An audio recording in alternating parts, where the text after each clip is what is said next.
Ladies and gentlemen, boys and girls, welcome back to another Sporting160EN podcast. This is podcast number 71 and named Holy Quaresma because I'm trying to be as creative as possible with these titles. And I'm joined with my two very good friends, two very good hosts here. I'll start off with Steph. How you doing, bro? I'm doing great. I'm walking my vehicle. I totally forgot that the podcast was going to be at this time. I was chilling with the wife, eating some crabs in the next state over in Maryland. But we got home, and then I realized that, oh, shit, we have a podcast to do. So bear with me. But I'm doing great, guys. Good to hear. Good to hear. And Christian, how are you doing, dude? I'm doing all right as well, man. I've been noticing that you've been naming the podcast, so I'm trying. I did take note of that. Good stuff, bro. Keep it up. Thanks. As always, we'll start off with the Twitter questions. Let me just share my screen here real quick so we can all have a look at this. Come on, share, buddy. Okay, it doesn't want to share. Okay, never mind. But I'll read it off anyways. So starting off with Casa de Paiva at mpaiva7, who just before I read his question, congratulations to him. He's expecting a little Leoa, a little girl, very soon. So special shout out to you, Matt. His question is, do you think the RWB, the right mid, right wing back position is the best fit for Rafael Camacho to contribute successfully? Or have you seen enough this season and rather other options? Only 20. I see potential for him to succeed in that role. Christian, I'll pass that one off to you, dude. What do you think?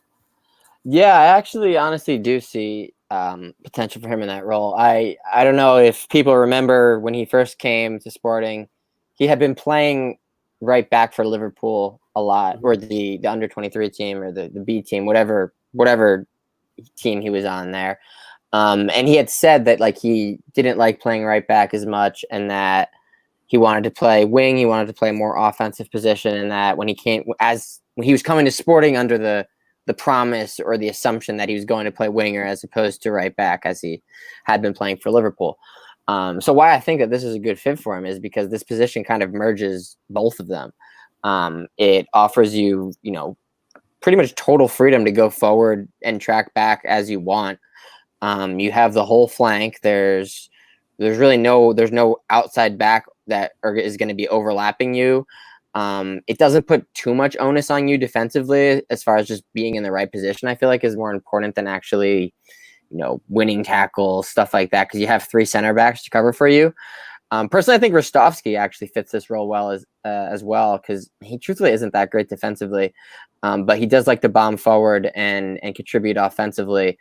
So truthfully, I think this role is not bad for both of them, but Camacho probably a bit more technically gifted, I guess. I mean, he wasn't too impressive in this game, and we know he's had his moments, he's had his flashes this season. We've seen them, but yeah, I mean, I don't see why he wouldn't be the most likely first choice option out of the players that we have right now, at least for a right wing back spot.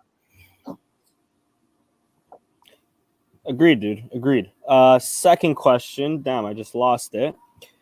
Comes in from, bear with me a second. From David Claudio at David Strife 35. This question is, are you happy with Mateus Nunes' performance? You guys are the best. So those Leoninas. Thank you, Dave. You're the best. Steph, what did you think of our boy Mateus Nunes? I think he's doing phenomenal for someone that's so young and with so much potential. The more he plays, the better he will be, and that's the case that we see now. So he's the future of Sporting, and I can foresee that what Ruben Amorim is doing now, it's what we've been asking for.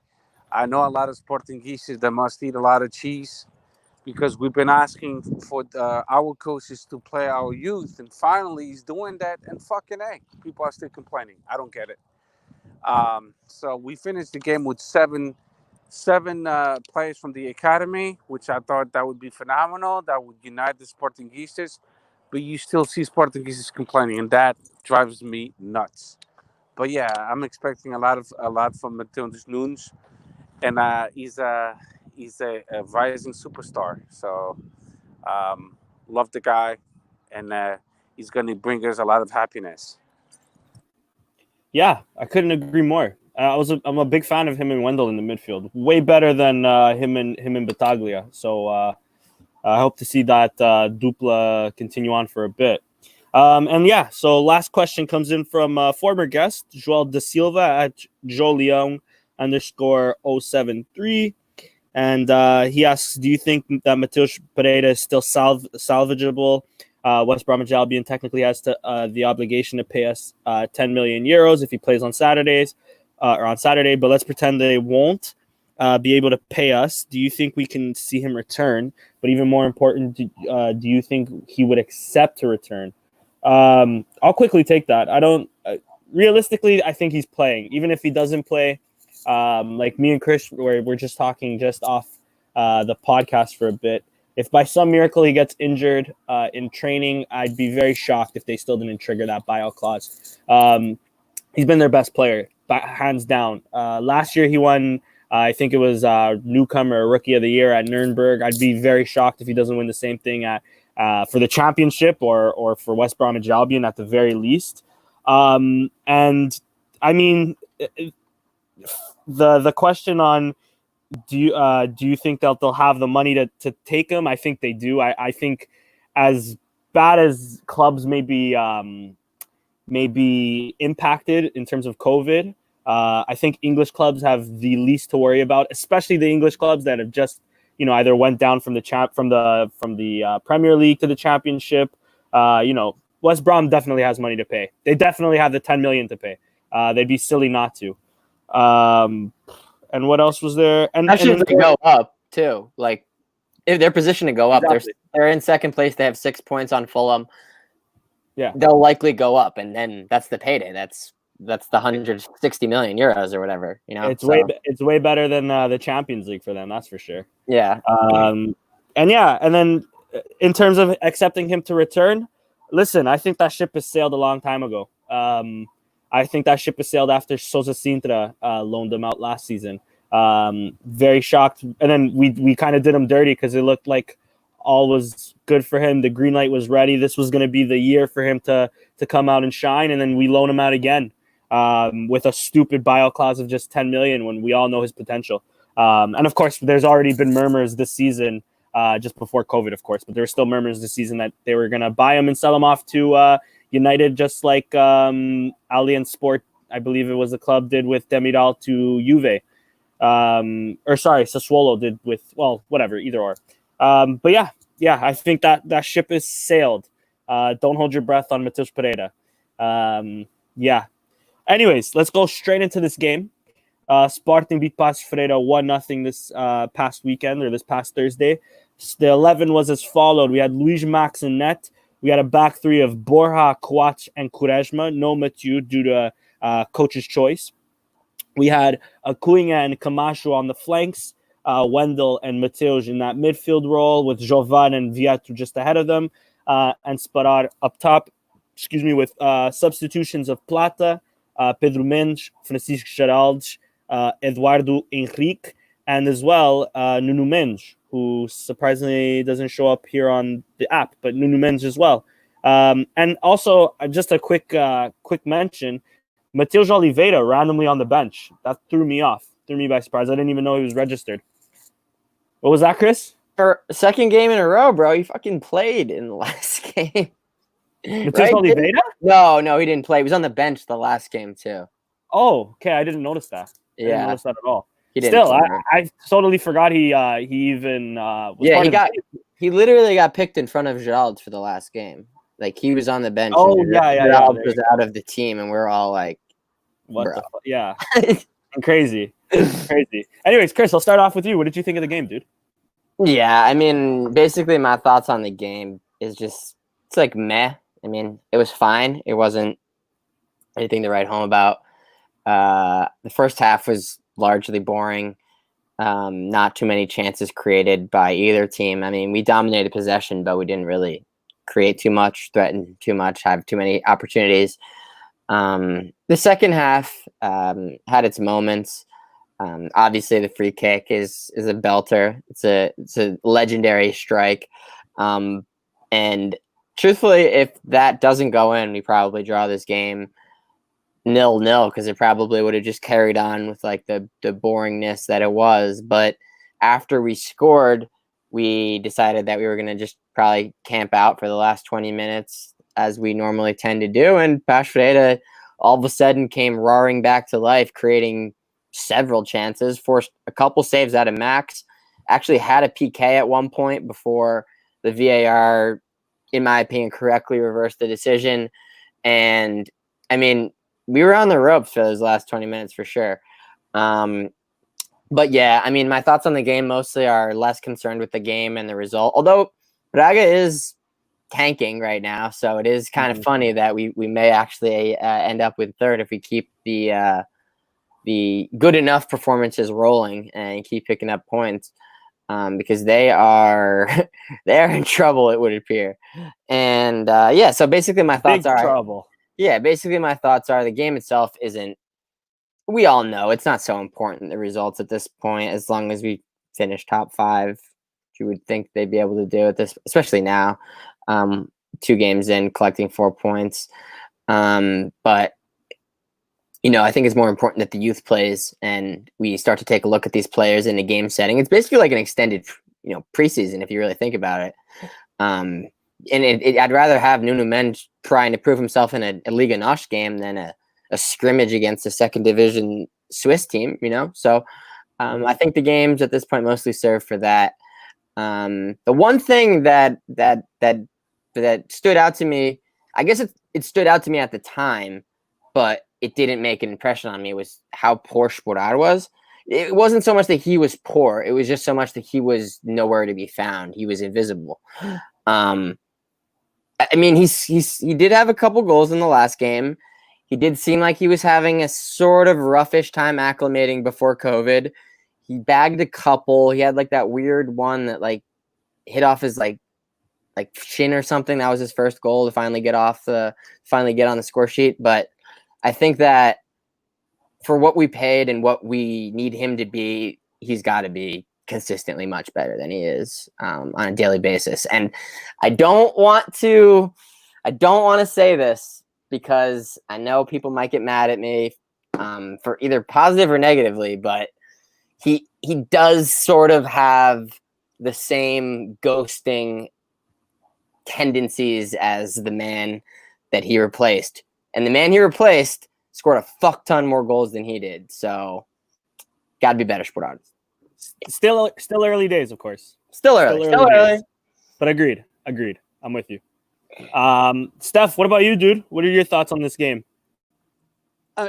Like Chris said, I mean, the game was I agree. And but you could see that it's a team that's being rebuilt, and rebuilding it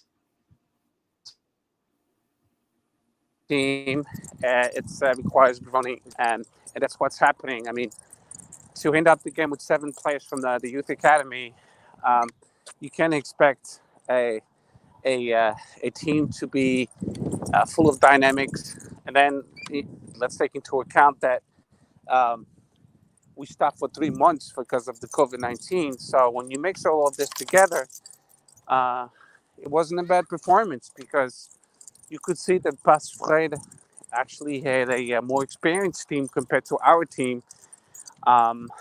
Players of the second division and the first division, full of experience, that knows Liga NOS quite well. And, so to me, and the most important thing is to be patient.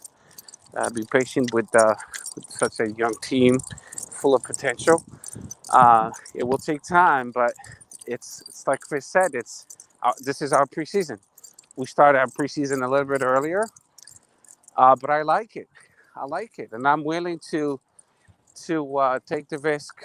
I like the risk that the Mourinho is taking with our youth. because that's our future.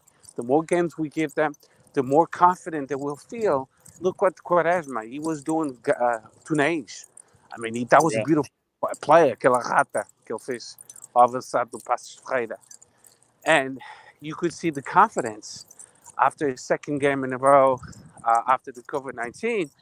This kid was phenomenal. All I've heard from all the playoff and the different shows on TV was this guy, it has a lot of potential, and he's a young player full of confidence. And indeed, he transmitted that on the pitch. So let's give a couple more games to Matheus Nunes, and he'll become much better. This game, he was actually more consistent. But we lack of dynamic. There's kind of a lack of link between the defense and midfield and the attack. They have to be a lot faster because nowadays players are very organized. Like, as you could see with Passos Ferreira, they were very organized. So if you're not fast and making those precise passes, you will lose the ball quite fast. So, and the tactic that we're playing on, the 3-4-3, it's a very good tactic, but at the same time dangerous. If you lose the ball at midfield, there we go. There's a counterattack from the other team. So, with that said, Sporad, I don't blame him because he didn't get a lot of crosses that benefit him to score. I'm not going to count him out at all. I like him. I think he's a good striker and tem faro de golo. The problem is on this game, I didn't see any decent crosses to him. Apart from one, he could have scored. But if you look closely, after you look at the replay, it was actually the angle was not that favorable to him. I just got home. I know which one you're talking about. The one where he got played in on a through ball, and then Yes. he took a bad first touch too, which didn't help him. And then he kind of sliced it. But it was a tough angle. Yeah, it was a tough one. So a player like Sporad, you need to feed him the ball. If you don't feed him the ball, if you don't give him crosses, he's not going to score. He's like Jardel. He's like Juskoviak. I don't know how many of you remember Juskoviak, but they were great puntas lances. But you need to feed him the balls, and he didn't get that. I didn't see any crosses for headers, or for him to dribble one guy and then be in a good position to score. So he's not going to be the kind of guy that, because he did win a lot of balls. From the goalie when Maximiano would kick the ball, he would win all those balls up in the air. But it makes it difficult for him if Giovanni's not feeding him or Camacho. Camacho had a terrible game, to tell the truth. Mm-hmm. He was good defensively, but crossing wise, he was not there that game. And then who takes the brunt of it? It's the in this case, it's Sporad. He wasn't able to capitalize because he never got any crosses. But on the other hand, I like Nunes Mendes. He was only given 17 minutes, but that was his first game as a senior, as playing for the team A. So that's good for him. He'll never forget that game. And I was really impressed with the 7 substitute, with the 7 youth players at the end of the game from the youth academy. And I want to see more. I want to see other players to be given the chance. Imagine Joelson when he comes back from his injury. I think that kid is going to be phenomenal. I was not impressed with Plata. I was expecting more for him. And he didn't do much. He lost the ball too easily. I don't know. That's a question for you guys. What do you guys thought about Plata? My biggest issue with Plata is, and of course it comes with age. I think he's 18 or 19. It's just he's too inconsistent. Yes. Like, of course, some games he was lights out that we've seen earlier this season. But then there was some times where he would come on and make little to no difference. It's the same thing as this game here. Like, second half, of course, it was all him. Like, Vietu went out, and we'll of course talk about that later and how that impacts Sporting. But at least this game, I didn't see much of him. What about you, Chris? I think all our wingers to one extent or another, kind of suffer from that. I would throw Jovan into that, although since like March, I'll just consider March to June like one continuous thing. So from like he was picking up in March, and it's clear that he's kind of continued that momentum. But I mean, he was hurt at the beginning of the season a lot, but like the games that he did play, he didn't impress me too much. And Plata, inconsistent. Camacho, clearly inconsistent. It is something that I wish. I mean, even Vietu, right? Incredibly inconsistent. They're all inconsistent. So yeah, consistently like above average winger, would be great, because when Vieto's bad, I mean, it's like borderline unwatchable, and same with some of these other guys. I mean, because it's just a turnover machine. It's just they're just a black hole. They're trying to do too much. They're losing the ball constantly, and it's like it's unwatchable almost. So we definitely need to hopefully work on that. But I guess that's, like you said, Danny, it's kind of part of the younger player acclimating to the big time. Yeah, exactly. I'll just quickly give it my 2 cents of just certain things that I seen. And not to shit on the kid, but I'll start off with this, because I'm with you guys. I love Quaresma. I think there's no Sportingista on this planet that isn't loving Quaresma. My only concern, and of course it's somewhat of age, somewhat of his size as well. Though Chris said he was 6'5", you said, right? Six flat, not okay, 6'5". 6 flat. Okay, 6 flat. Oh, man. 6'5". That would 6'5", Jesus. Okay, 6 foot. He lost a lot of, I think, all of the aerial battles. Mind you, it was against Tonk or whatever his name is, and that was a I got fucking tank, bro. Exactly. But that's my biggest eyebrow raise in terms of Quaresma so far is his sheer size. Of course, when it comes to the physique, he'll grow into that. I mean, he's a fucking baby. He's 18 years old. And of course, he might still grow. I mean, most likely he'll still grow. I think I'm the only one that was 5'4" since 14 and have been growing. I maybe grew an inch since. But aside from that, I think the kid was brilliant. Yeah, the 2-0 we've all seen multiple times. The kid's good on the ball. The kid, the thing I love about him is he's like a bulldog. This guy will fight for every ball. He gets stuck in. He was getting stuck in on tackles. Exactly. So I love the kid.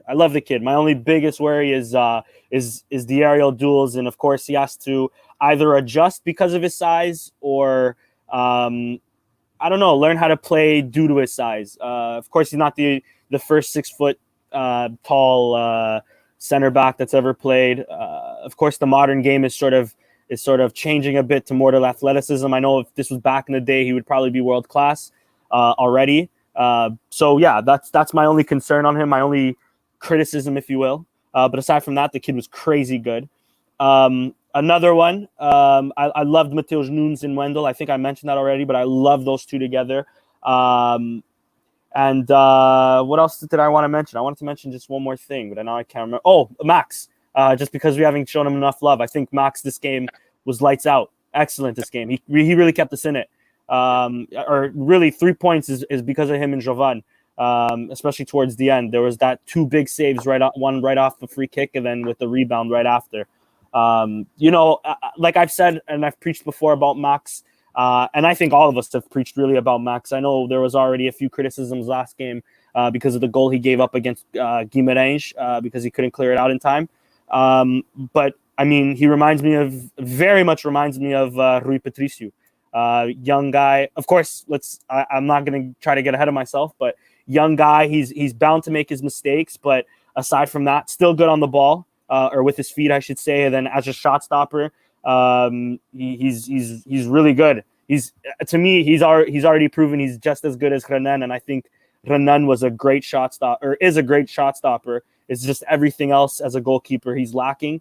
I see it in Max. There's another rumor today of him going to Barca for 14 million or some shit. More wood to the fire, I guess. More agent talk and just trying to get an up contract because, like I said, he was lights out. So I just wanted to show him love and appreciation there. Just a few lengths I want to talk about this game. One is Vietu probably being out for the rest of the season. I believe he dislocated his shoulder or he had some sort of shoulder injury. Just wanted to ask you guys, what are your thoughts on this? I mean, of course, going forward, it just gives him an opportunity to play more youngsters, which Amorim's already been doing. But how big of a loss do you think Vieto is going to be? Or is he going to be that big of a loss? I don't know who wants to take it first. I don't know who I should throw it to. Steph, you want it? Go for it. Beauty before age. Go ahead, Chris. All right. Yeah. I mean, like I just said, and as you guys probably know, I'm not his biggest fan.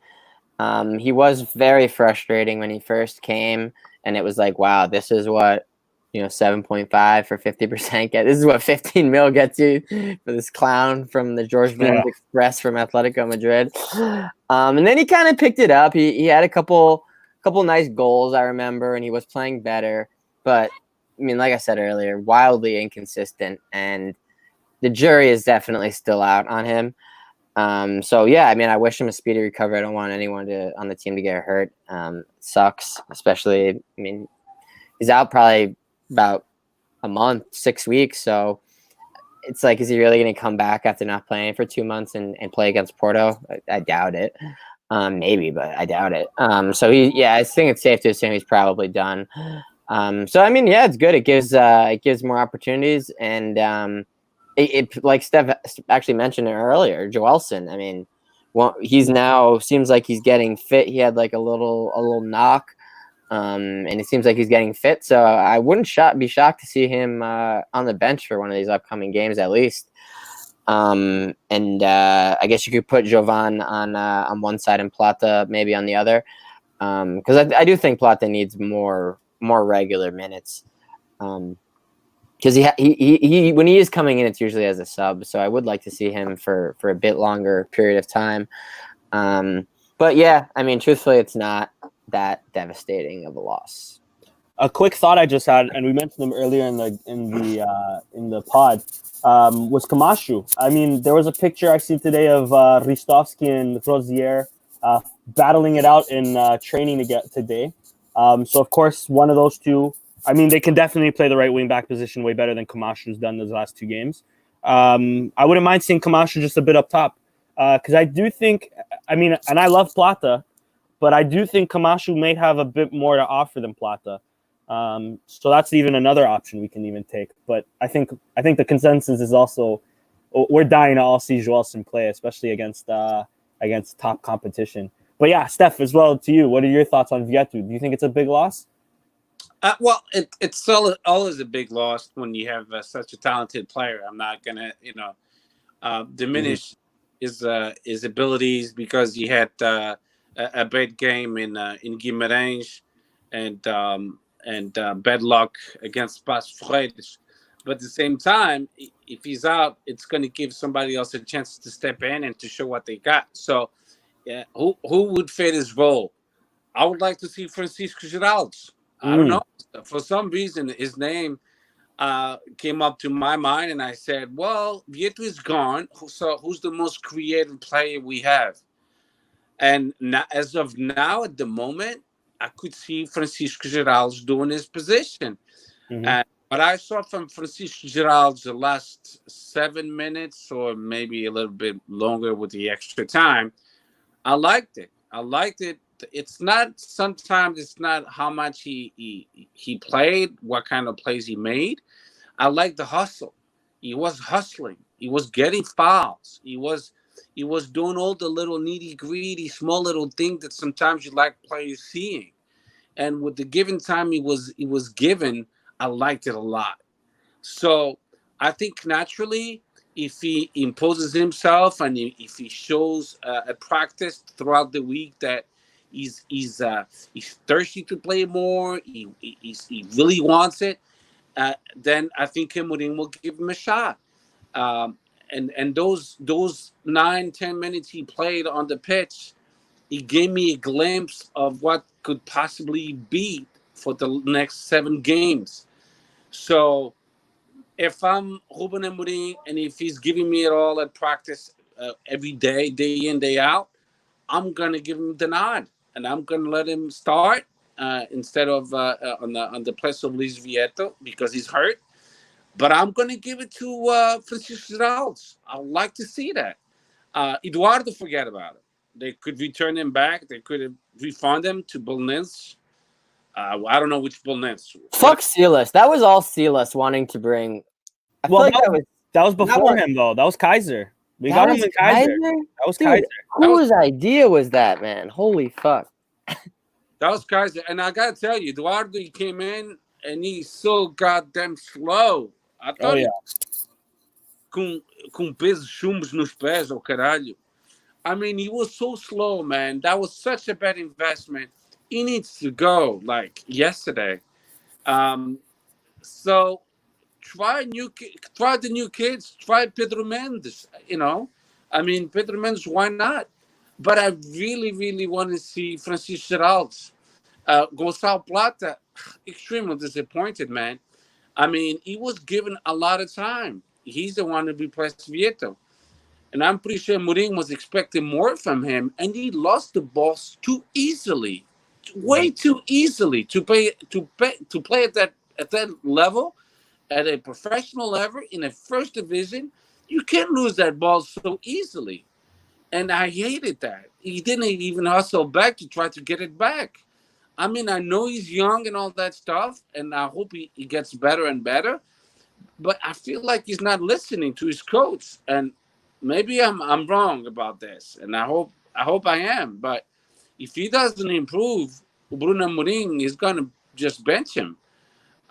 This is with this coach. It seems like if you give me all, I'm gonna play you, and I like that. I like that. No one is above Sporting Club Portugal. If you give it all and your coach sees that, then you play. If you don't give it all, you slacken up, or you think you're better than the club, you think you're better than the emblema, este aqui do Sporting Club Portugal, then you don't deserve to wear this jersey. You don't deserve to be on the pitch. I want to see people hustling. Why is Passo Ferreira running more than we are? Why is Tondela running more than we are? When they get paid more money, okay, we don't want to use the narrative of, just because they make X amount of money doesn't mean it's a guaranteed victory. That's fine. I understand that. But why are those players on the other pitch, on the other side, running more than our players when they make more money? They should run as much as they are running, at least. That's my thing. That's the one thing that pisses off fans. It's like, por que os gajos estão correr mais que os nossos? That's what pisses off fans, because we're not stupid. We see things the way they're supposed to be seen.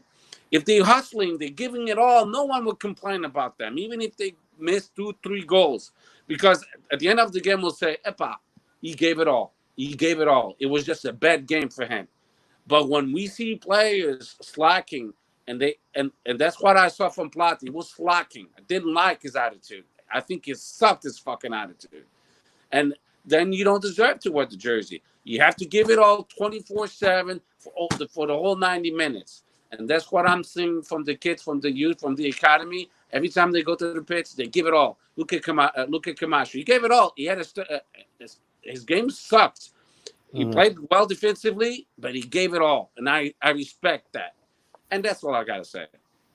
Yeah, agreed. I'm going to quickly answer just this question here, because it's just a hypothetical before we move on to the Mathieu comment, just from what you were saying there, Steph. Bruno here asks, would Dalla be able to fill Vieto's shoes if he was at the club? I think if he was at the club, he would be able to fill a lot of shoes, including Vieto's. But now it's up to hierarchy to give Dalla a chance. We seen him score a goal last jornada, I believe, with Rio Ave. He played again this jornada. I think he's been doing well. But he's been doing well for the past few seasons, and it's now, I think, time for Sporting to give him a chance. But anyway, Steph, after those comments, I'm going to go straight back to you. He played wide. He played wide for them in their game against Moreirense. So to directly answer the question, yes, exactly. Fair.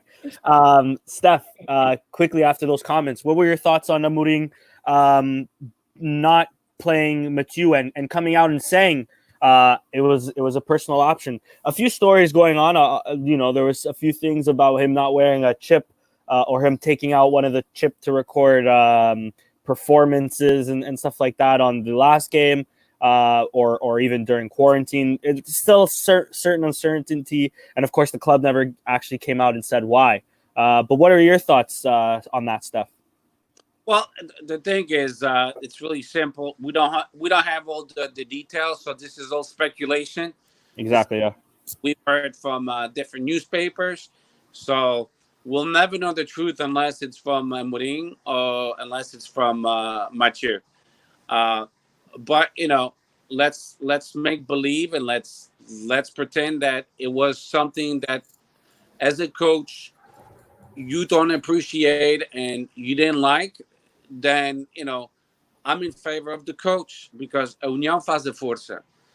If your coach, like your boss, like my boss, like your teacher in school, like your father, like your mom, if they tell you to do something, you got to do it. You know, and then a coach has a very difficult job because they're dealing with different personalities, people making different kinds of monies, and they're pleasurable as well because you see someone hustling. And he only makes 150,000 euros a year, and this guy is making 1.5 a year. And then you tell yourself, why am I hustling more than this guy and he makes more money than I do?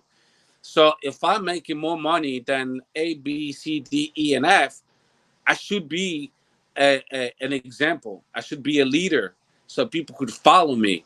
So if you slack, and again, it's speculation. This is nothing for sure. But if you slacken off, then it feeds off. It trickles down to the youth, to the younger players, and that's not good. And if Ruben Amorim is trying to build up his team with a lot of young players, he doesn't need that kind of a negativity on his team. And I don't care about, again, and I'll say it again, about Ruben Amorim's past. That can be fiquista and semashke. I don't care about that. All I care is this guy has a pulse, as character, strong character, and he's a leader. He knows what he wants for Sporting and for his team. And he has proven that he's there to make the team perform. He's not there to please A, B, C, or D just because he played in Barcelona or he played in the national team of France. Sincerely, I don't give a shit about that. I don't give a shit about that. All I want as a fan is my team to play. And if you give it all, then you deserve to be part of the starting 11. If you don't perform, then you have no business of being part of the starting 11. And again, it's all speculation. I don't know nothing for sure, but that's my take on it. You give it all, you deserve to play. You don't give it all, you want to fuck off and you want to do whatever you want, then you have no place to be at Sporting. And I'm glad we having that B team again, because then it'll give the flexibility of our coach to the more players, and then to make them disappear to the B team and focus only on the players they want and the ones that they want to play for Sporting. It's time to basically Sporting take control of his A team again, and not let the players run the show, but let the coaching staff run the show, and then we'll be successful if everyone plays as a team.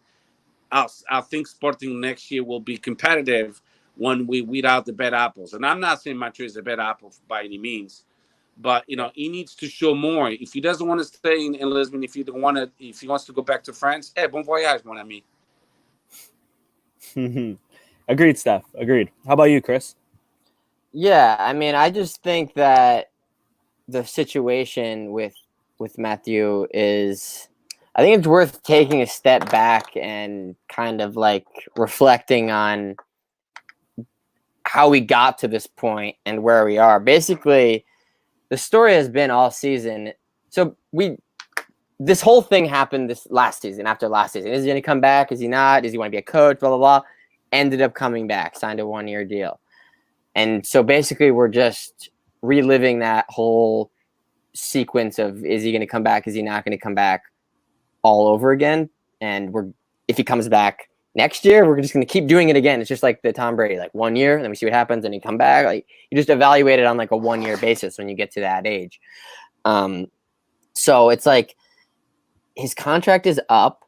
Maybe he's already told Sporting internally that he's not coming back next year. He wants to retire. He wants to go coach in France, or he wants to maybe go play a season at his old club in France, or something to that effect. He's already told Sporting that he's out. And so Amorim, if that situation is true, if that is true, Amorim would look at it and say, so I have 8 games that basically mean nothing. Like, why the fuck would I play him? It almost doesn't make sense. I have I literally have other young center backs that make more sense to play because I'm trying to figure out what I have here. And if this guy is going back to France in 6 weeks, it doesn't even affect me, So if that's true, which I think is potentially quite likely, what is Sporting doing? Like, attempting to smear him in the media with what they're doing. Like, they're making it seem like Mathieu doesn't care. He mails it in training, and Amorim is just looking for other options.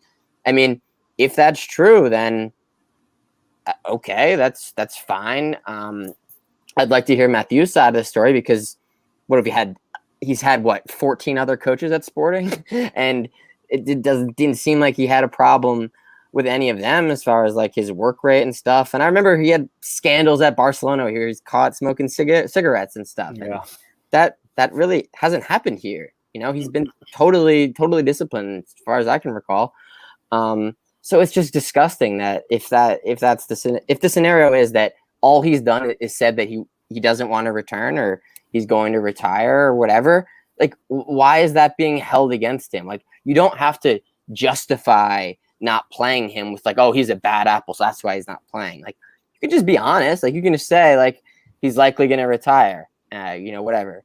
And that brings us to today. So as Jose Costa-Jor said, the answer will be seen next game if Mathieu does not play versus Tondela. Au revoir, monsieur. I mean, he's on the injury report, right? So they're just Renan Ribedoing him, in my opinion. I don't think he's injured, obviously. Like, there's just this massive scandal, and then he's just suddenly injured. Like, come on. You're not even making it believable at this point. So it's just like, it's pretty, at least from my perspective, it's transparent what's going on here. He said he isn't coming back. He's doing something else. He has other plans, coaching, playing, I don't know. And they're holding that against him. And I mean, he's been a loyal servant to the club. He didn't even have to come back this season at all. I honestly thought that he wasn't. And he is highly paid and stuff, but I mean, he's highly paid because he's experienced, he's played at the top level, and he's still very good. That's why he's highly paid. So yeah, I don't think he deserves the treatment that he's doing. And the injury that he's picked up smells like bullshit. He's not going to play against Tondela, and as I agree with George, if he doesn't play, he's done. Yeah, agreed. I just want to quickly mention something you mentioned just before the pod, Chris. That if it's something to do in terms of training, I mean, Mathieu, one, of course, of his age, but two, he's definitely been injury prone, especially the last few seasons, that maybe you can't give it all every training session. And a guy like Quaresma, who's trying to prove himself, will give it all every training session, or a guy like Borja, who's always in and out of the squad, will always give it his all in training to sort of prove himself. It doesn't make sense for a guy like Mathieu to be getting ridiculously stuck in training when, he's like 1 6-month injury, or even 3-month injury, like a torn calf. He's done, something like that. He's done. And then that's the rest of his career as well. Yeah, exactly. So his career and a lot of a long rehab in front of him, especially given his age. So, so yeah, I'm with you. I'm also torn on this because a part of me is like, I want Amorim to show this discipline, because one of the things I've hated over, especially after Jorge Jesus, I'll say is after his second year, what I've seen Sporting lose is the balls that we've had in the squad. So for a coach to bring in that discipline and a coach to put the club above players is something commendable. And of course, going after one of our club captains, and has to be mentioned, at least this season, past 2 seasons, best center back, easily one of the best players on the team. For him to be showing that Mathieu can get it means that anybody can get it. No one's safe. So a part of me is happy on that, and I'm glad that Ruben Amorim is doing that. Another part of me is, I'm with you, Chris. It's like Mathieu is one of the least persons to be deserving of such airing of dirty laundry, if you will. But he didn't say Ruben Amorim. He didn't say much. That's the thing. Yeah, agreed. Total But speculation that it So is. what Amorim said was no one is guaranteed to play here, or something to that effect. I'm paraphrasing. there's also to me it was the comment of something like Sandler's Nalinga, like, that's good. If you're not, it's sort of just saying that Mathieu isn't sort of following rules. I think there was a better way you could have handled that, in my opinion. No, I like that way because players need to hear that. You're not above the emblem of Sporting Portugal. Who the fuck are you to say I'm better than Sporting Portugal? I don't agree with that. I like Mathieu, by all means. I do. Yeah. But I don't know what happened either. So I'm not going to crucify, the man without having all the facts. But if you want a disciplined team, if you want a team to play like a team, you can have someone acting up and saying, hey, eu sou maior for the rest. It can be. It's either you want a disciplined team or we're not going to have a team. That's all. Fair. And Mathieu is at the end of his career. So, I think he's making an example out of him to kind of, show the iron fist, Look at this guy. He's played at Barcelona. I don't give a fuck, Yeah. Quaresma runs more. He plays. He's 18. He hasn't played. I don't give a shit. I'll play him, So he has kind of, I think, laid down the law and shown that. Because all these guys, they say that, right? They say that they're going to do that. You play, whoever is the best plays, and then they just stick with the same fucking 13 guys, and nothing ever changes. So at least something changed, I guess, It's definitely a positive in my eyes. He's doing everything that we've been asking for since this podcast begun. We said you should play the youth. You should play more players. You should give a chance to the youth academy. And now he's doing that, and we're still not happy. I mean, we are, the three of us, but on Twitter, it's disgusting because people, they're still complaining. And Amorim has nothing to do with Varandas. Varandas, of course, was the one who got him, but he has nothing to do with the ideals and ideas of Varandas. As a coach, I like him, and I think he's going to be phenomenal. And he's using our youth, and let's see where he's going to take us. Yeah, agreed. Just a quick question here from our boy Bruno. Also an interesting little comment here. Ruben Amorim chose Borja over Luis Neto and Thiago Ilori. I mean, Thiago Ilori is a whatever, but more Luis Neto, who had a lot of promise and was, I guess, touted as like a leader of the group. What are your thoughts on that? Maybe is it Luis Neto not fitting the system? Is it, what are your thoughts, Christian? I'll pass that one off to you. Yeah, truthfully, I think it's more Neto doesn't fit the system as much, or so much that if you're gonna have three center backs, you don't want all of them to have the same traits, i.e., like bigger and slow. Like, there's no point in having Coates, Mathieu, and Neto. I mean, I've seen it this season, and it's been trouble, right? Because they all the same qualities. Especially with three center backs as opposed to two. You definitely don't want them to all have the same qualities. So I just think that Borja offers a bit more, athleticism, mobility, speed than Neto. And I think that truthfully, I think that Neto might be on the ropes as far as his future here, because I mean, everyone's on the ropes, it seems like, right? So definitely a guy who was fringe before and doesn't fit the system, and definitely on the ropes. And the thing is, because I remember there was a story a couple weeks ago that Borja and some Eduardo maybe were definitely, they were looking to sell this summer. So I was like, oh, okay, Borja's out. I accepted it just at face value because he hadn't played much.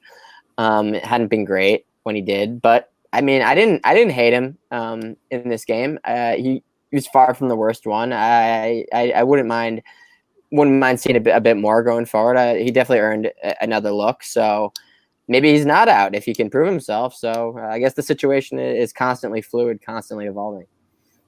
Yeah, for sure. Steph, I don't know if you have any quick thoughts on Neto as well.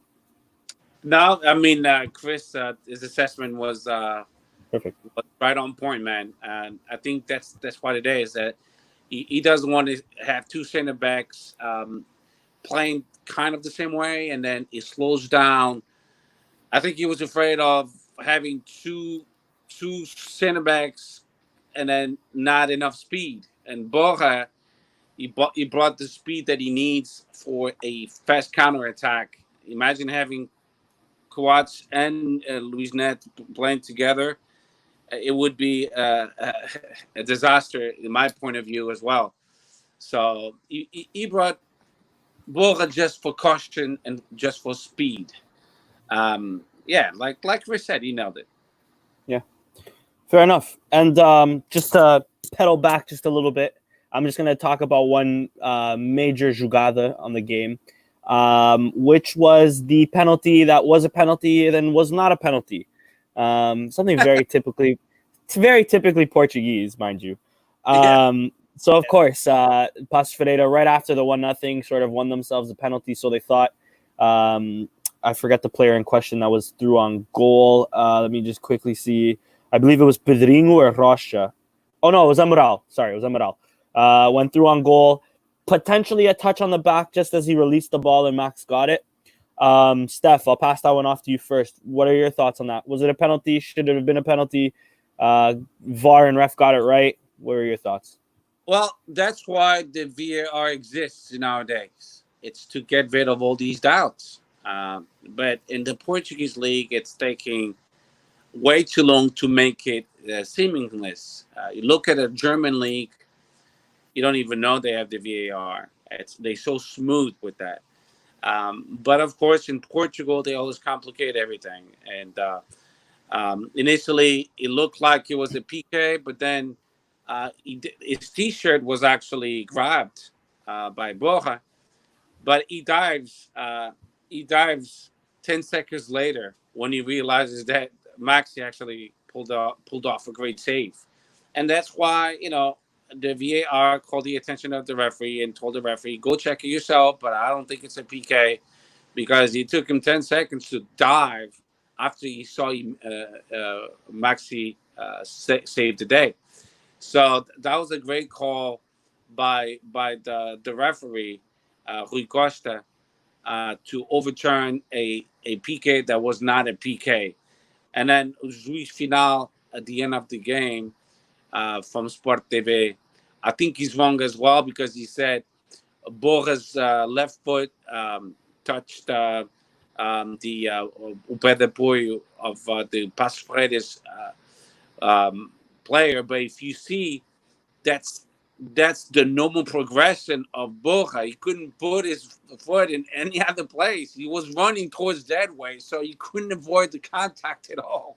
So that was not a PK at all, in my point of view, and the right call was made. And I'm glad the VAR insisted, and I'm glad Rui Costa double checked, and that was a correct call. Yeah. How about you, Chris? Yeah, I agree. I think that's the right call. It's so soft. I'm literally looking for the thing that Steph's talking about with the feet. I literally can't see it. There's a slight like tug on the shirt, maybe like that much, but I mean, come on, we give him PKs for that. And then he gives the yellow card to Coates for no fucking reason. He's just like, Coates usually causes PKs. It probably was him too this time. Yeah. It's like, bro, are you even watching the game? Like, wild sequence. Truly wild sequence. I really didn't think he was going to overturn it, to be honest. But I was pleasantly surprised. Well, less pressure. There's no fans. So now I think the referees actually, they doing better in a way, like in a sense that they could go check and there's no pressure from the fans. No one throwing skates or moedas or caralho. So, yeah. Yeah, da puta, e a tua mulher está em casa por os cornos. So they're more relaxed. I mean, you can see actually the referees explaining things to the players a little bit better. You can see the conversation going on between them, which is pretty cool, actually. I like it. No, they were like, yo, please, come on, man. You're really going to do this to us? It was so funny. Yeah. You can just explain to the players to the players, listen, that's not a yellow card because he was not in the advantage position. That's why I didn't show him a yellow card. And I think that's pretty cool. I think that's awesome. Yeah, agreed. All right, my last question on this game before we move on to the comunicado. Sporting gave on this weekend. Another great comunicado, of course. Player of the match, man of the match. Steph, who was your man of the match this game? Without a doubt, to Giovanni. I mean, could have had a hat trick on that game easily. What a player, man! Yeah, This guy's. I mean, I just can wait for the next game and see more. I'm going to give you the man of the match, Giovanni, and the biggest disappointment, Gonçalo Plata. How about you, Chris? I'm gonna go Max on this game, especially like he gets bonus points. Not only was his performance good, but we're contrasting it to last week. It's miles better. So, yeah, I'm gonna go Max.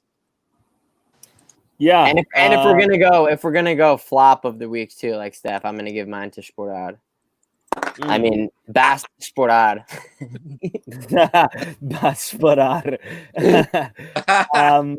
I'm gonna agree totally with Steph on both. I'm gonna give mine to Jovan. I think definitely deserved a hat trick. Right towards the end when he hit the bar and it went off.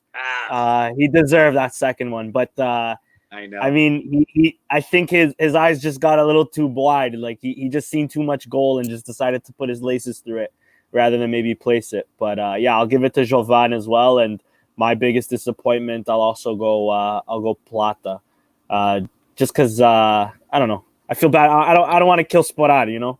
No, but I like the way he hustles though. That's my only thing. Like even if he doesn't play hard, I haven't seen not Luis Felipe, not Bas Dost, not maybe Slimani, but there's been times where Slimani jogs. I haven't seen a guy chase after every ball like Sporada does since maybe Montero or even Lietz. I'm not saying he's anywhere near those two, but I'm hopeful at least. Teo wasn't a big chaser either. Yeah, exactly. He definitely wasn't for this. But he was a goal scorer. I would take Teo right now. I would love that guy. Yeah. Anyways, let's move quickly on to the comunicado given this weekend. A lot of turmoil on the timeline. Very, like Chris said, like a fifth grader giving his opinion, and it was sad to see Sporting sort of post that as a comunicado. When they've, for as long as I remember, since the Jornal Sporting's been around, they've been giving opinion pieces. So for them to sort of post that was kind of embarrassing. Of course, we're talking about them reacting to certain. I think it was Jogo claim that Mathieu was this and that, and rather than doing that, Sporting was saying, "Why aren't you praising us for finishing with 7 academy players, for giving first team minutes to Nuno Mendes?" But then, in my quick opinion or my quick thoughts on that is they totally gloss over loaning out academy studs like Mateus Pereira, for example, selling Domingo Duarte when he clearly has a spot on the team this year. Gelson Dalla, who couldn't get a sniff for the last 3 years, even though he was more than deserving of it. Even Geralds was loaned out earlier this season, and maybe he could have been given a shot. And that's just to name a few that come off the top of my head. Pedro Marques. So I think it was very cheap of them to sort of give recent accolades because of a 1-0 win that they put in 7 academy players. Of course, we all like it. It's just very cheap of them and very sad that they have an opinion piece sort of plastered as a comunicado. I don't know if you guys agree with me. What are your thoughts? Whoever wants to take it first, go for it. I mean, the comunicado, I don't know why they had to do it. I mean, what are you defending? Yeah, exactly. Like it's not even related. It's like, oh yeah, well this okay, but is the other thing that they said true? Like you didn't got it. Like, there's nothing concrete. They didn't bring any light into it. Everyone got even more confused, I think. So the comunicado was really off sync. It shouldn't have happened, really. I mean, whatever happened with Mathieu and Mourinho, both of them know. If they want to tell us, they will tell us. If they don't want to tell us, then people will speculate. We'll speculate like we're doing now. I didn't like the comunicado because I don't think it was needed. What are you defending? Seriously speaking, I mean, Ruben and Mourinho, everybody knows, just got there a couple months ago. So everything that happened before him, it's not his fault, you know. But let him do his thing, and so far I like it. And stop doing comunicados de merda. That's all. I mean, fuck. Stop putting your foot in your mouth every 5 seconds. Like, It's like, you know what they telling me? Sporting has too many chiefs and not enough Indians. They have people in charge. I've been keep on saying this. Why the hell do we have one president, 5 vice presidents? well, we've lost a couple in recent months, right? So the numbers are dwindling. Right away. It's like I don't see the logic behind having so many vice presidents e dirigentes que querem todos falar, todos querem ter tempo de antena. I don't get it. I seriously don't get it. Minimize the impact of negativity and have yourself a nice, strong core. Look at Bet. Bet hardly speaks. You know what I mean? He does his job. You don't hear much from Bet. And maybe he should speak more, maybe. But he contains himself. And he only talks when he needs to talk. But these goddamn vice presidents, everybody wants to say they want to give their opinion, and us fans, we don't give a shit about their opinions. Yeah. They nobody at Sporting. They should all be fired. Keep your best vice president. They only have one. That's all you need. One vice president. Why do you need one vice president? In case Veranda dies, then we have a president. You know, what the fuck, you know? Pá, já estou farto, meu. Tão farto de gente que pensa importantes que a gente. É jet set. É nata de Lisboa. So, I mean, just for me, at least, like my thoughts, like it's a short one. It's short and sweet, right? So they do whataboutism for 2/3 of it. They're like, oh yeah, well, you guys want to talk about one of our best players and co-captains mysteriously not being in the squad with no explanation? Why don't you talk about the youth that played? And to be honest, to the best of my knowledge, the papers covered that, right? It was like Petalus Alvalade was, you know, also sharing the cover or on the cover of the other papers after the game. It was Abala, I think, that did the Matthew piece. But it's like, do you expect them to not talk about that? Just pretend it didn't happen? It's like if Pizzi just didn't play, wasn't in the squad, wasn't injured, it's just like, nah, I guess that's pretty normal. No, it's not normal. Obviously, they're fucking journalists. They haven't had sports for 3 months. Obviously, they're going to talk about the developments within sports, right? So, come on. Mm-hmm. I mean, yeah, and it's the amount of shit that's come out that journalists have been talking in the last 2 years under Varandas, and this is what you decide to sort of. I find it very strange. Like this could have been done on other things, but yeah, that's my only thing on it. All right, and then now the last piece of news that we have that just came out today, our Golden Boys. Of course, the 100 Golden Boys came out from Tutto Sport today, an Italian journal that lists the top 100 under 21 players. I'll quickly name off the 9 Portuguese players. Porto actually have a few. They have 3. They have Romário Barro, which I have to agree with. He's been pretty good for them in midfield. Tiago Lopes and Fábio Silva.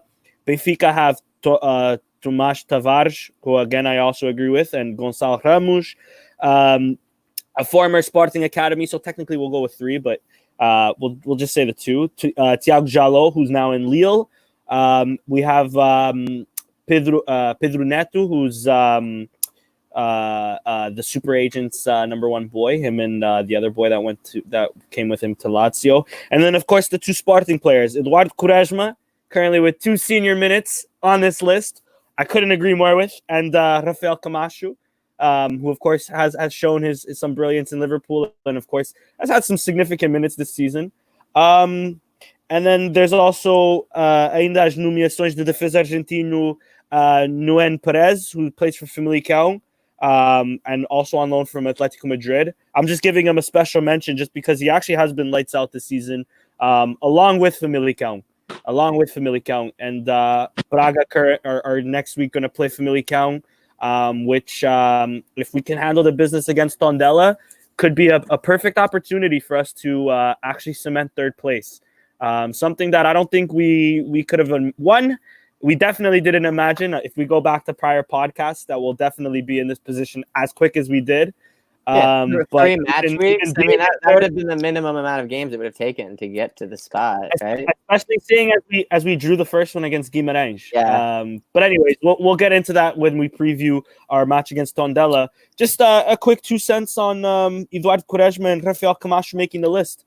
I mean, it's always good seeing academy products on there. I guess we can even throw in Thiago Jallo as well. What are your thoughts on that, boys?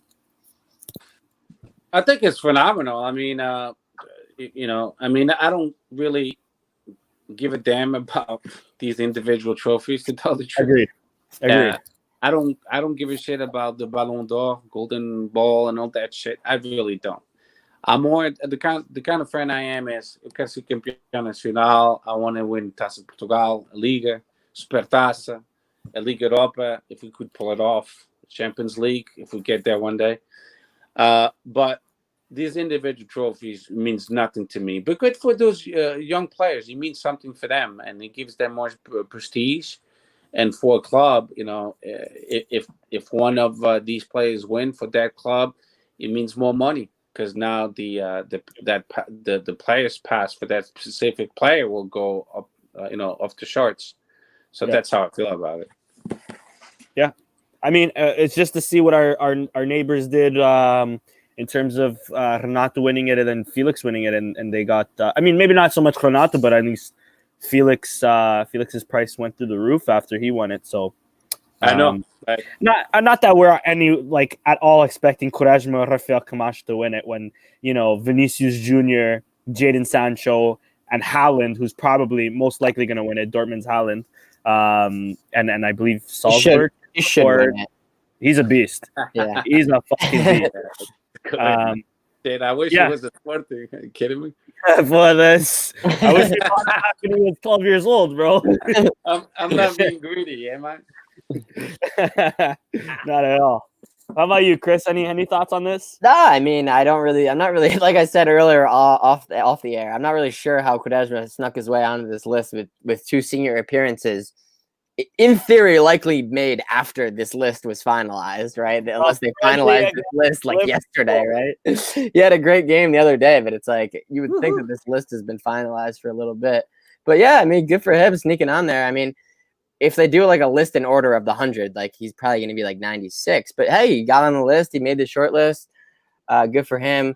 Or he made the long list, right? They're going to shorten it to 20, I think. And then from the 20, they'll pick a winner. So I truthfully don't think either of those guys are going to end up in the 20. But yeah. I mean, it's still it's good to be recognized, I suppose, for things like this. Mm-hmm. And to bring it back to a national aspect, it's always good to have 9, almost 10, almost 10, 1% or almost 10% of the list being Portuguese. Always good to be recognized. Of course. So let's quickly preview this game week. It started today technically, where Marítimo beat Gil Vicente 2-1. But of course tomorrow, in terms of the bigger teams, we'll have Portugal to Aves. And then on the Wednesday, Rio Ave will receive Benfica. That should be good. That should be good. And even why am I saying good game? Because Benfica is struggling and they need to win, and that's a difficult pitch. Mm-hmm. It's a good team they're playing too. If any of my fellow Benfica hating people don't want to watch that game, Manchester City plays Arsenal an hour earlier. Thank God the Premier League's back as well. Let me just mention that real quick. But anyways, back to Portugal on Thursday. Sporting receive Tondela, and then of course, as mentioned, Famalicão receive Braga on Friday. Another great game. Another huge game. But of course, it doesn't mean anything if Sporting doesn't get 3 points against Tondela the day before. And hey, also that day, an hour earlier as well, Tottenham, Manchester United. Mourinho plays his old club. Anyways, it's always good having football back, man. It's been a rough 2 months without it. I'm so glad like it's back. weekdays, weekends. It's gonna get good soon when all the leagues are effectively back, and we'll have like pretty much every day of the week. Yeah, Yeah, but exactly. I'm surprised there hasn't been a lot of big 3 games on the weekend. It's all been like during the week. I think know. it's because they want to be able to get as much visibility as possible.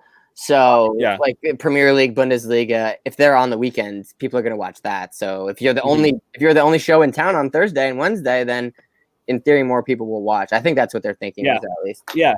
Agreed. And also they assuming that most people they're still home because of the That COVID-19, too, so it yeah. doesn't really make a difference. Mhm. But one thing I forgot to bring up was there's an interesting race going on, not only for the 3rd and 4th place, but it goes all the way down to the 7th place. Yep. So everyone could.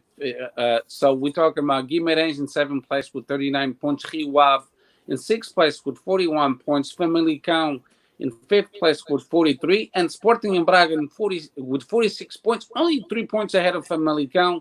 Mhm. And certainly Rio Ave could catch them. If Sporting doesn't play consistently, or Braga, they could finish even in 7th place. Listen, I would not be surprised if Famalicão sneak a Europa League spot. Whether that's automatic qualification or through the playoffs, would not be surprised at all. They've been playing lights out all season, and then once the season restarted, again stealing points off Porto, and who else did they beat? Gil Vicente 3-1. They've been lights out so far. Their young coach, I'm surprised hasn't been linked to clubs like Benfica, for example, who Lage is. It seems like his days are numbered there, and even Porto, who I mean, I've seen a lot of Portista fans. My best friend is a Portista fan. Has been calling for Sergio Conceição's head for the past few months.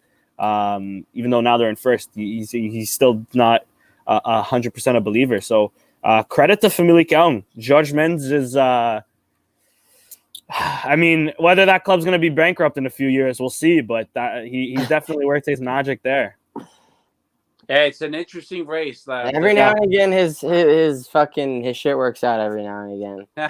Yeah. Atletico Madrid, bro. What the fuck is wrong with them this season? Yep. Valencia too. Jesus. Yeah, they're doing Yeah. But we have 3 interesting races. The first 2, and then the from the 3rd to the 7th for the Europa League spots, and then the bottom between Marítimo, Passos and Portimonense. Aves basically they done. But that's the 3 races that I've been following, and it's been very interesting. But the one Sporting is involved, if we're not careful, we could be in trouble. Mm-hmm. Mm-hmm. Yeah, agreed. That's why, and as much as I want us to put up faith in the kids, it's still very important for us to win because there's still a lot of money to be fought for.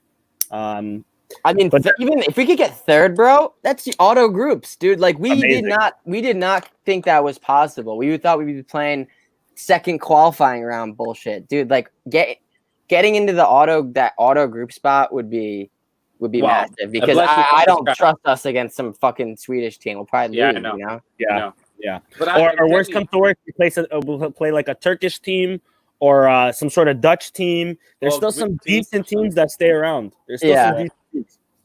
But I got to tell you something, Danny. Playing the youth is the answer. The more they play, the more comfortable they will be, and you'll see soon enough that they will start gelling together, and the dynamics will show up. I don't think that the answer is to go back to the old farts that don't want they heavily overpaid and they don't want to run because they think they own the club or something. I don't know. Yeah, listen, I've gotten more enjoyment from even seeing as much as Plata struggled, but I've had a lot more joy on seeing Jovan play on the wing than I have all season seeing Bolasi or having to suffer through Hesse. But another part of my question is how much of them 2 playing came from the manager and how much was it of the president trying to push it through because we sold our best winger in Rafinha and even a top promising right back in Thierry last day of the transfer to bring those 2 bums in. Still, again, not to bring it back to Varandas, but questions need to be raised on that as well. Hey, All right. you know what? Fuck it. You have to learn with your mistakes. Rafinha clearly was a lack of money. It was a financial struggle, and you need to sell him for quick money. It's obvious. Everybody knows that. We didn't sell Rafinha because we thought he sucked. They sold him because we need to pay bills. Yeah, É verdade, é foda, mas olha, é assim. it's tough when you let a gem like Rafinha go for that little and then buy a manager for 10 million a few months later. It's a tough pill. It's still a tough pill for me to swallow. He said he didn't want to go. He wanted to stay. Yeah, of course. It's like, how does Renee even like have that money? But that's not part. That's not part of this conversation. They've been doing well in France. Has some money. I believe they were in Europa League for a bit too. Yeah, they've been in Europa League. More money than the Portuguese league as far as the team. Yeah, I mean they played in America. That means alone their TV money. And then you just need one giant in PSG, and then that's it.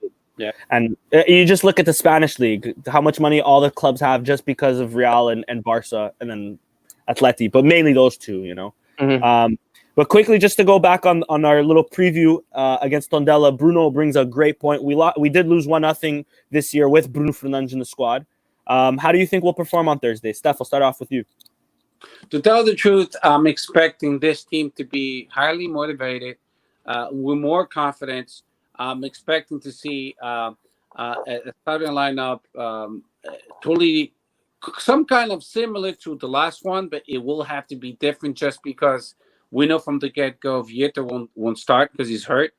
Matteo won't start because he's hurt. Whatever, if the injury is fake or not, he's not going to play. We know that. Yeah. So we know for sure that we're going to have at least two surprises again. Is it going to be Borja again, or is it going to be Nunes? Who knows? I don't think I agree with Chris, and I think it would be extremely dangerous to play Quaresma and Luis Neto together, because we talk about now two big players, a lot slower than a typical left back, such as Borja or Nunes. So we shall see, but I'm expecting a couple surprises, and I just want our youth to play and take over the A team and show what they got. At least they hustled, they won, even though they make mistakes. Look at Quaresma. He was like, wow, I thought he was like a veteran the way he played last game. So that's what I'm expecting against Tondela. Agreed. Score prediction? A score prediction, I think Sporting is going to win 3-0. 3-0. I like that. How about you, Chris? I can't bet against Tondela when they play Sporting. It's a historical trend, and I just can't. I can't do it. I'm gonna go draw. I'm gonna go draw 1-1. Yeah, you can't bet against Tondela. They don't. Are lose you from Sporting. Tondela? No, they always. No, I thought you were. I don't know. No, they just give us such a hard time every single time. The only time we won, we literally cheated. You guys remember where they gave like 15 extra minutes? Yeah. 7? That was the only time we won. I was watching that on my phone, going crazy, seeing Watch fucking whip it jersey. Still not gonna stick in yellow for that too. That was cherry on top of the cake. I'll also go with a win. I'm gonna say a 2-1 win. I'm already gonna predict a Camacho up top taking Vieto's spot with Ristovski back in the lineup, because I do remember on Avj, Amorim taking Ristovski out still in the first half. Ristovski being pissed off about it, and Amorim saying "Quem não gosta." I don't know exactly what he said, but basically on the lights of "Quem não gosta come merda," basically on those lines. And yeah, I think I love Ristovski. I think he's a fighter, and I think he's going to fight back for that right back spot. And I think playing 3 at the back, nobody's going to do it better than Ristovski. Though I think Rosier has something to say. I think we'll see, but I'm just going to make that quick prediction on the right flank there. And yeah, a 2-1 win for Sporting. Yeah, boys, that's podcast number 71. Down the books, another great one. Game is Thursday. Game is Thursday, 4:15 Eastern Standard Time. And then, of course, Benfica play the day before on Wednesday. Porto play tomorrow. And Braga, which we'll obviously keep our eyes on, play on Friday against Famalicão. What a great game. That's going to be great. Yeah. You guys want to do a quick prediction on that? I think it's going to be a 2-2 draw. Yeah. Let's go. Famalicão's going to win. Famalicão's going to win. I wouldn't doubt that. 2-0. I wouldn't bet against it. How about you, Steph? I think it's going to be like a tie, like 2-2. Fair. Perfect. Well, let's go. Oh, sorry. Go. No, Avs Porto. I'm going to say. Yeah. Avs sucks. Yeah. Yeah, I'm going to say but Porto's no tells. And who else are they missing? Marega? They're missing somebody else. They're missing 2 players. I know. Yeah, yeah. Fuck. Who is it? Oh, I think Marega. That'll make a big difference. I mean, they have phenomenal players. They have a lot of good youth as well. I mean, Serge is fighting for the title race, and I think that's why he doesn't play the youth, and he's afraid of it. But I think it's a mistake. I think he would be better off. He put that kid with the long hair in the other game. I don't know how many. No, the Fabio something. I think. Oh yes, he got a couple of minutes. I think it might have just been stoppage time, but I think it was his first appearance for the senior team. I was gonna say I think they're gonna force to play their wonder kid left back because Manafa, that's not Marega. Manafa and Tellez, who both play the left outside backs, right? They're both suspended. And same with Benfica. Benfica has Grimaldo injured and Almeida suspended. For the rest of the season, Grimaldi got really hurt. He tore something in his knee. Yeah. The media doesn't want to mention it. I'll mention it here. Zivkovic is probably not going to play because of a pedra to the eye. Yeah, dude, that guy, man, under the carpet. Anyways, that guy's salary is like $2 million a year, and he hasn't played in like 2 years. So, yeah, I mean, if you get like $6 million and then you get hit in the eye with a rock, I guess it could be worse. Right? He wasn't playing anyway, but yeah, that was a really bad incident. I think it was just wrong seat at the wrong time type of deal. I don't think he was like targeted or anything. Hey, compliments of the name boys. What can I tell you? Some of their finest work, yeah. Organizados, of course, not even. Yeah, they talk about all shit, but no name boys. They fuck up their own players as well. So no name boys have more murders under their belt than fucking. I don't know what, bro. 2-0. They have several. 2-0. And Marco Ficini. 2-0. Yep. And then now they're attacking their own players. Listen, the Riwa Benfica, I think it's going to be another tie as well. I think it's going to be another tie, 1-1. That'd be awesome. Agreed. I'm gonna also say Porto. I think. I know why you're saying that because you want to go back to your father. Yeah, I'm gonna say Porto win 2-0. I'm gonna agree. I think Benfica's tying 1-1 as well.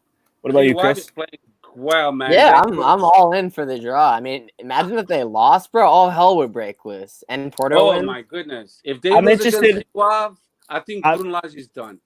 But now I'm interested to see if they pull the plug on Bruno Lage right away or if they wait until the end of the season. Because I think they're waiting. Who else would they get? Vieira, o Gaddafi dos Pneus, he said he would wait until the end of the season. Because also interesting, I read, I don't know how true this is, but apparently Jorge Jesus' release cost to come to Portugal is only 500,000. Yeah, I know. I what I heard. I think he's basically sold. I think he's coming to Benfica no matter what. But there's rumors that he renewed his contract at Flamengo for another year. I also wouldn't be doubting on Porto. I also heard that too, but with that release clause like that, I think doesn't even matter. Yeah. The thing is, Pintecost and George Jesus, they have a great relationship as well, and I think Serge Conceição is done. The cycle is done, and he's just being respectful to finish the. I mean, they fighting for the title race anyway. But I think Serge Conceição will live this year. I think, and if I'm Serge Conceição, I would leave too because it's too much pressure on him with a shitty team. I mean, Porto doesn't have a good team. They have. No, I mean, I think he wants to leave. So it's going to be an interesting fight between Porto and Benfica to get Jorge Jesus. I think he's coming back next year. I think he is too. But I think Sergio, especially if he wins this season, he stays. Peter Costa even said earlier. I think Peter Costa said earlier, it's up to Sergio if he wants to stay or go. And I think he'll leave on a high note. He maybe, might. I can see maybe. that. I don't I doubt can that see either. it. I can see think it. Porto would make a mistake. No, I think I like Sergio. As much as a Portista shit he is, I like Sergio. And for Porto, he's perfect. He's warming Porto. He's He I was think getting Porto shit would make on a mistake too letting much. go. He was getting shit on too much earlier this season. Yes. Yeah. And now, I mean, fucking... look where the position that they're in now. I mean, that's like pretty much inconceivable when you consider February. Fans are almost as ungrateful as Sporting fans, I think. Though. Yeah, he made a shitload of money in the Champions League. He is in the final of the Taça de Portugal. Let's not forget that. And he's in first place in Liga NOS. What else do you want from your coach? That's what I'm saying. Portistas don't know what they want, and then in the elections of Football Club Porto, which is none of our business, but I'm gonna say my 2 cents really fast. Pinte Costa wins again. So you as a Portista, you don't see that Pinte Costa is the problem. Your club is financially struggling because he can't handle the club no more. He's too old for that shit. Steph, I'll ask you this though: who was running against him? Several people with a couple of them, they were interesting candidates. But you know, I know the President da Câmara do Porto, that was one, which, I mean, huge conflict of interest there. But yeah. that doesn't exist in Portugal. I don't know. I'm convinced it doesn't exist anywhere. Danny. Anyways, boys, another great podcast. Look at Luis Vieira. He used to be in the tribune in Porto celebrating. Bro, he's a walking conflict of interest. I've never seen a socio of all 3 clubs be president of one of them. Listen, Luis Vieira used to be invited to the Câmara Presidencial do Futebol Clube Porto and used to celebrate goals from Porto, screaming out loud Porto. And now he's the goddamn Benfiquista president, and Benfiquista love him. Yeah. They love a traitor, and they love that fucking guy, and I don't get it why. You know why they love him? Because they win. But what they fail to realize, they're winning by corruption. In their mind, of course, it's not. But if we went back and check all the times that Benfica won, they would possibly have 12 clean ones. Yeah. And Porto the same. Agreed. And Sporting, they're already taking 4. They say we have 18, but we actually have 22. We have 22, exactly. Maybe 23 if they really investigate 2015 but I know. I'll end my 2 cents there. I don't want to get too pissed off about that. It's still in the court. That's a possibility still. Yeah, it is. I wouldn't want it. I would want it taken away from Benfica. I wouldn't want it counting towards. Yeah, I want our own, man. Exactly. No, you know what's not taken away because look at what's going on with the case with the bus, the stones that they thrown at the bus. It's like nothing happened. Oh, if it was Sporting, they would still be talking about it today. They are still talking about all shit today. What do you mean? Our own president. They were talking about the charges. They put the charges antes do jogo do Passos Ferreiros jogam com raça. That made CMTV. But that was CMTV. To me, that's more motivational than a threat. I know. It's ridiculous. But that made CMTV. Exactly. But now what happened to the poor players of Sporting Lisboa Benfica? And I have to say Sport Lisboa Benfica because Sport Lisboa was the one that was founded in 1904. Benfica was in 1906. So every time a Benfica says Benfica, I'm like, okay, so you're talking about the club that was founded in 1906 then? Because Sport Lisboa was the one who was founded in 1904. So which one are you talking about? Details. Details, I know. Details. Anyways, a quick shout out to the people in the comments. Let me just give a quick shout out to New York's finest, Johnny Buckets. Also, our boy Bruno for the great question. Our boy down under, Jose Costa Jorge. Of course, Steph's latest podcast, Football No Filter, that he does with a Portista and a Benfiquista as well. Guys, please check that out if you haven't already. He's got some doings de cabeça, pa. We also had Lauren Jenks, a.k.a. Cantana's Chip, on the comments earlier. And I believe that is it. Of course, a special mention to everybody that gave us a Twitter mention today, or a Twitter question. Matt Paiva, again, congratulations on your new soon-to-be baby girl. Joel Leung and David Strife. Thank you to James Hilario. He's the one who he gave me this the Sporting jersey. He gave it to me. He mailed it to me. Wow, that's a nice one, man. I didn't pay 1 cent. I said, "Listen, let me at least pay the shipping." He said, "No, give the money to your son." That's what he said. What a great Sportingista, Jamie Ladu. Thank you so much from the bottom of my heart. That was one of the best gifts I ever gotten for free. Yeah. But he said to walk with this jersey, long walks at the beach, which I'll do. Shout out to James. Yeah, good stuff. Yeah, and of course, guys, follow us on Twitter, Sporting160_EN, on YouTube, Sporting160EN. That's podcast number 71. Thanks to everybody for joining us, and yeah, viva Sporting. Viva.